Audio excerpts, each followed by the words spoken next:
অবশেষে অভিমান ও অবসর ভেঙে আবারও ব্রাজিলের জার্সিতে ফিরেছে নেইমার জুনিয়র। পাশে দাঁড়িয়েছেন কিংবদন্তি রোনালদিনো। ফুটবলকে বিদায় জানানোর কঠিন সিদ্ধান্ত হয়তো নিয়েই ফেলেছিলেন মাঠের জাদুকর নেইমার জুনিয়র। সম্প্রতি একটি ম্যাচে ব্রাজিলকে হৃদয়ের পর নেইমারের অঝরে কান্না আর ভেঙে পড়ার মুহূর্তটি ছুঁয়ে গিয়েছিল কোটি কোটি ভক্তের হৃদয়ে। ফুটবল বিশ্বের বড় বড় তারকা মহাতারকা থেকে শুরু করে ক্রিকেট অঙ্গনের বাইরে অসংখ্য মানুষ নেইমারের কান্নার আবেগ ধরে রাখতে পারেননি। অনেকেই ভেবেছিলেন এটাই বুঝি সেলেসাওদের জার্সিতে নেইমারের শেষ অধ্যায়। তবে কঠিন সময়ে প্রিয় শিষ্য পাশে এসে দাঁড়িয়েছেন ব্রাজিলের কিংবদন্তি ফুটবলার রোনালদিনো।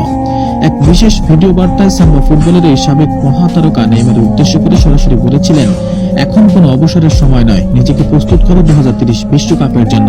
তিনি মনে করিয়ে দিয়েছেন ব্রাজিলের জার্সিতে নেইমারের গল্পটা এখনো শেষ হয়ে যাননি। কিংবদন্তির এই জোরালো অনুরোধ এবং বিশ্বজুড়ে কোটি ভক্তদের ভালোবাসার প্রতি সম্মান জানিয়ে নিজের অভিমান ও অবসরের সিদ্ধান্ত থেকে সরে এসেছেন নেইমার জুনিয়র।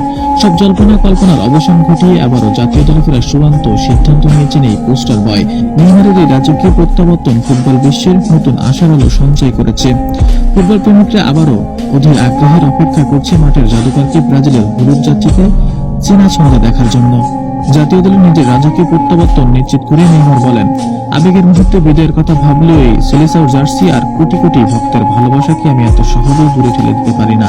আমার যাত্রা যেখানে শুরু হয়েছিল সেখানে এভাবেই শেষ হতে দেওয়া যায় না।